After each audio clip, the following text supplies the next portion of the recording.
In the modern attention economy, cultural influence is a high-stakes capital investment that requires the same strategic rigor as any other major corporate asset. Yet brands frequently burn through millions of dollars because they treat all celebrity fame as a uniform, interchangeable tool. A partnership with Taylor Swift achieves a completely different business objective than an alignment with Leonardo DiCaprio. Every campaign forces a choice between two opposing forces: universal reach and niche authority.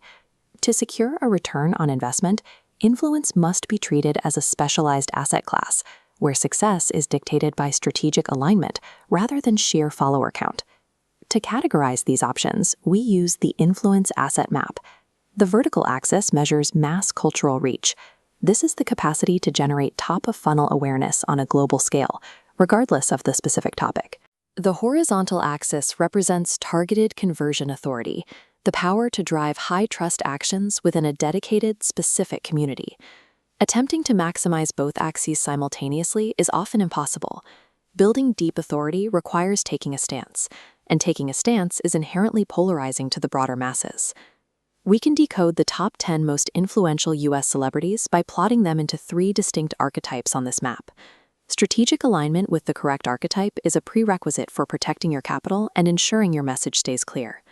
The first archetype is the mass culture entertainer, exemplified by Taylor Swift, Beyoncé, Dwayne Johnson, and Jennifer Lopez. This model requires immense input, a highly curated lifestyle aesthetic, and a continuous high-volume stream of cultural output. The result is unparalleled visibility. These figures possess the scale necessary to dictate macro trends across the entire pop culture landscape. The trade-off is depth. Because their mass appeal relies on remaining accessible to everyone, they lose the sharp edge needed to drive action on technical or highly specific subjects. These figures command the highest premium in the market. Brands pay these rates strictly for reach, not for specialized conversion rates. The entertainer is a megaphone. It is the ideal tool for broadcasting a universal message, but the wrong one for building deep, specialized trust. The second archetype is the cause-driven advocate, featuring Leonardo DiCaprio, LeBron James, and Selena Gomez. This model involves tethering the personal brand permanently to a specific societal issue. DiCaprio is a prime example of an entertainer who successfully pivoted to singular authority in environmental advocacy. This generates intense loyalty.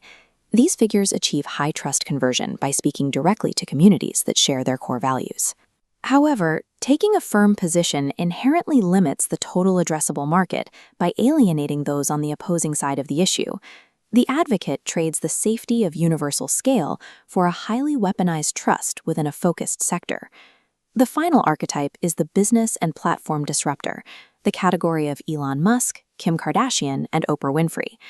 These influencers leverage their identity to launch self-owned tech companies or media empires rather than relying on external sponsorships. This allows for direct financial ROI.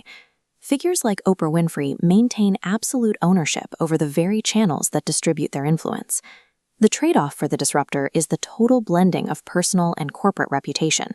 If the business fails, the personal cultural influence often collapses along with it. Disruptors prioritize building and owning the underlying infrastructure of attention over the temporary reach of a typical sponsorship campaign. To apply this to your own strategy, start with this decision matrix.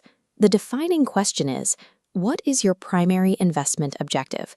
Choose the entertainer model for mass market brands, where the sole goal is market saturation and you have the capital to sustain it. Select the advocate model for mission-driven brands or B2B firms that need to borrow credibility to drive deep engagement. And use the disruptor model for startups wanting to merge a founder's identity with rapid market penetration and product ownership. Identifying your objective on this map is the essential first step before spending a single dollar on a partnership or branding campaign. Misalignment is a costly error. Paying a mass culture entertainer to sell a complex software tool will result in millions of impressions, but zero meaningful conversions. Conversely, relying on a divisive advocate to sell a universal household commodity will unnecessarily shrink your potential market. The core trade-off of the influence economy is that you cannot buy universal influence. You only choose the type of compromise you will make. Influence is only as powerful as the strategic architecture it is built upon.